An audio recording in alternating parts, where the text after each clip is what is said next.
السلام علیکم، زه ستاسو ورور شان. نننۍ موضوع زموږ په هغه ټاپک باندې ده چې کوم یو ته موږ وایي ډایلز، یعنې هغه اپلیکیشن دی چې کوم یو موږ عام روټین کې استعمالوو د ټلیفون دپاره. دا اپلیکیشن دی، په دې کې د یو داسې ټریپس او ټیکس دي چې موږ او تاسو یې زده کړو، نو د هغې سره به موږ ته ډېره زیاته فایده راوړي.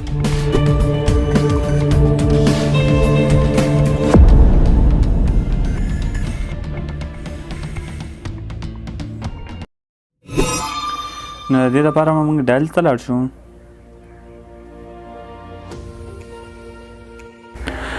د ډایل نه بعد به یعنې دا دغه به موږ ښکته په ښکته داسې کلیک کړو.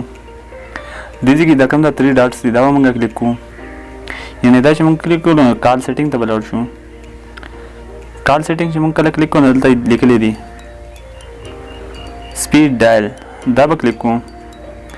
د دې نه بعد چې دلته لیکلی کلیک ټو ایډز، یعنې دا نمبر، یعنې که زه چېرته غواړم که چېرته زه په چې بټن باندې کلیک کړم او زما کوم یو نمبر چې دی هغه اټومیټیکلی او زر میلاو شي، نو دې دپاره به زه داسې دا کار به وکړم. دلته به زه یو نمبر ایډ کړم.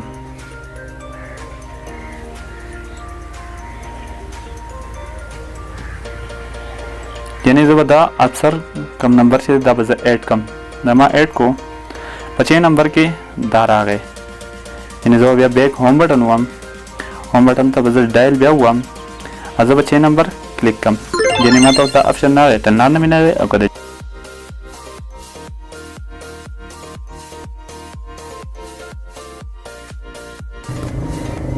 زموږ په دویم نمبر چې کوم یو ټریک راځي نو هغې ته وایي ریکارډ کال سیټینګ، یعنې دا به موږ څنګه استعمالو او دا څه دپاره استعمالیږي. یعنې موږ ته چې کله کال لای شي او موږ یې اټومیټکلی اوچت کړو، دا به اټومیټک ریکارډ کیږي. یعنې دې سیټینګ دپاره به موږ بیا لاړ شو د موبایل سیټینګ ته، او دا څنګه اپن کیږي نو دې دپاره به موږ موبایل سیټینګ ته لاړ شو. د دې دپاره بیا موږ ډایل ته راشو.